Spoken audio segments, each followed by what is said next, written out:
So I think this is going to be one of the most important vehicles. I actually think it's a little bit on the broken side, but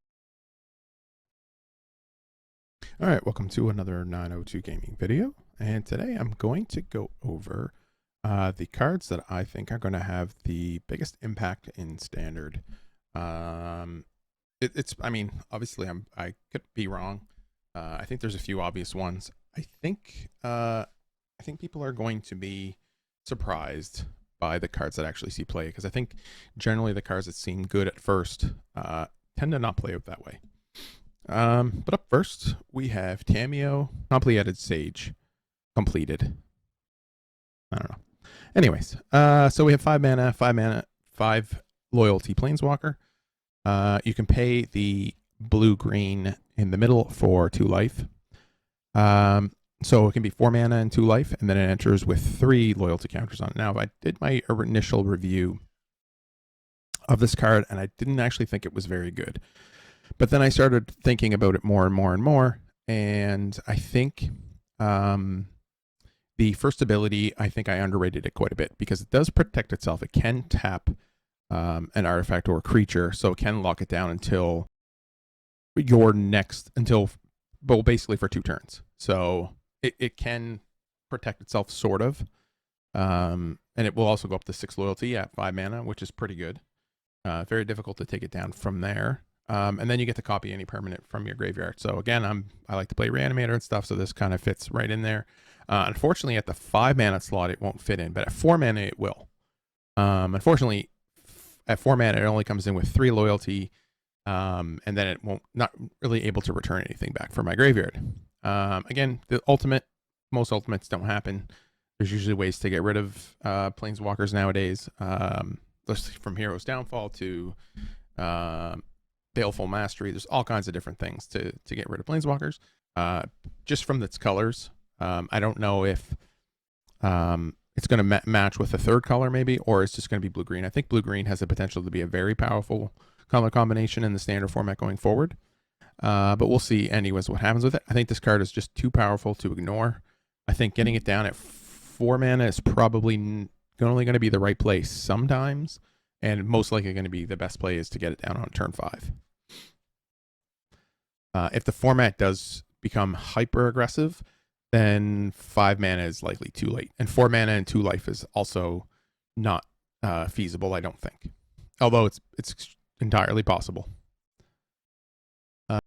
All right, next up we have, I think this is one of the ones that surprised me when I was looking over the spoiler and doing my individual card reviews when they were actually spoiled originally. So for each video that I had gone through, and I think a lot of people might have underestimated this and actually put their attention into other equipments that were revealed in with the spoiler, and when all the cards are actually finally revealed. And we have Blade of the Oni, which I think just in and of itself is just, I think it's going to be the most played card for a couple of reasons. Obvious reasons, I guess. It's a 2 mana 3/1 menace, which is, it doesn't come into play tapped. It can block. It can do all kinds of different things. And when this stops being relevant, and I don't think it ever potentially will be irrelevant as a 2 mana 3/1, you can put it onto another creature and make that creature a 5/5 with menace. So imagine putting this on something that deals combat damage and you get to draw a card. Something like that. Something that has an effect when it deals combat damage. So because it has menace and because it makes it a 5/5, it's multiple use. It's an equipment artifact as well. But I think this is going to be the most played equipment. I have another video that's coming out with the other two equipments. I think they're both sweet, but I think this is actually going to be the one that's the most played, and most likely because of the ninjutsu mechanic in blue-black. It fits into that deck a lot better than I think the other ones would. So yeah, I think Blade of the Oni is going to be very heavily played in the standard format coming up. It does kind of go along with that same theory that I always had about, I've spoken about it in a couple of videos now, where I said that cards like Deadly Dispute don't end up, originally to me seemed like they were terrible, because if you don't have a creature, you can't really do anything with it. It's a dead card. This one is never a dead card. So even if you don't have a creature, it is a creature in and of itself. So yes, it can get picked up by sweepers. That if you reconfigure it onto another creature, then it dies, and then this actually sits as another creature that they would have to deal with. So I think it's the best one of this type of reconfigure cards. I think it's better. I think it's the best equipment as well. And next up, we have Invigorating Hotspring. Now, I think it's going to be. I think it potentially will take some time for this card to pick up. But Fires, if you have a Maya, was, I believe, if memory serves me correctly, when it was first spoiled, it was not the card that people were talking about. And this sort of feels the same, and this actually gives you a little bit more. And I think it's just because it can spread out counters every turn. You can only activate it once a turn, so you can move a counter on there. As soon as it's modified, it has haste. So you can have this down, you can drop a big, 4 or 5 mana threat that doesn't have haste and give it haste. So I think it's really, really awesome. So basically what it does, it gives it +1/+1 and haste every time a creature comes into play. I think that's very, very good. So I think it's going to be undervalued in the beginning. It's only uncommon, but I think as the format goes on, I think this will be a very important card.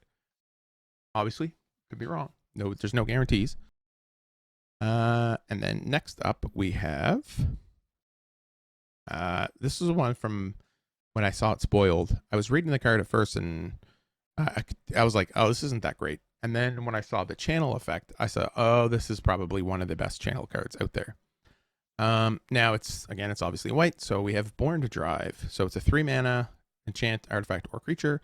This, as long as this enchanted permanent is a creature, it gets +1/+1 for each creature or vehicle you control.